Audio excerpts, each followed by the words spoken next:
కుల గణన పైన తెలంగాణ రాష్ట్రంలో ముఖ్యమంత్రికి కానీ వాళ్ళ నాయకులకు కానీ క్లారిటీ ఉంది అనుకోవచ్చా?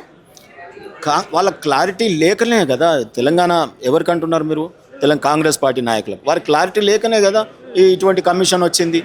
వాళ్ళ క్లారిటీ లేకనే కదా అసెంబ్లీలో ఒక కాఫీ బ్రేక్ టైం అండి. ఓబీసీలు మెజారిటీ జనాలు ఉన్నటువంటి సబ్జెక్టు ఎస్సీలది ఓబీసీలది రాక చర్చ స్పెషల్ సెషన్ అనుకుంటే ఎన్ని రోజులు నడుస్తుందో అని మేము అనుకుంటే మీరు ఒక కాఫీ బ్రేక్ ఇచ్చుకునేంత సమయంలో ఇంత పెద్ద బిల్లులని మీరు ప్రవేశపెడతారు. అందులో ఓబీసీలది బిల్లే ప్రవేశపెట్టారు. ఇవాళ ప్రతిపక్షము నువ్వు వ్యంగ్య ప్రసంగాలు జోకులు మీ సర్కాటిజం మీరు తిట్టుకోవడానికి సభ ప్రజాధనం ఇదంతా వృధా కావడం కాదా?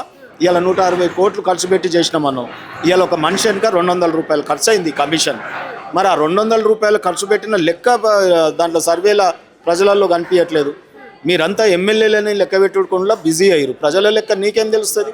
ఆ పార్టీ వాళ్ళు ఇంతమందిని చేసి ప్రభుత్వాన్ని కూలదోయాలన్నా, మేము ఆ పార్టీలకు వెళ్ళి ఎంతమందిని గుంజుకోవాలన్నా మీరు ఎమ్మెల్యేల లెక్కలు చూసుకోవడంలో బిజీ అయ్యారు తప్ప ఈ ప్రజల యొక్క లెక్కలు కానీ ప్రజల యొక్క బాధలు కానీ మీకు చేసేటటువంటి ఓపికలు లేవు, అటువంటి చిత్తశుద్ధి లేదు.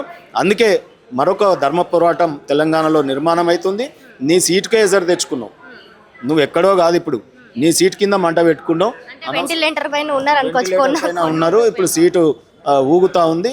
సో ఎప్పుడో ఇదే నీకు కావాలని ఎవరు మాయమాటలు వింటా ఉన్నావో కొంతమేరకు రేవంత్ రెడ్డి గారిని మొన్ననే ప్రజలు విశ్వసించి గెలిపించారు.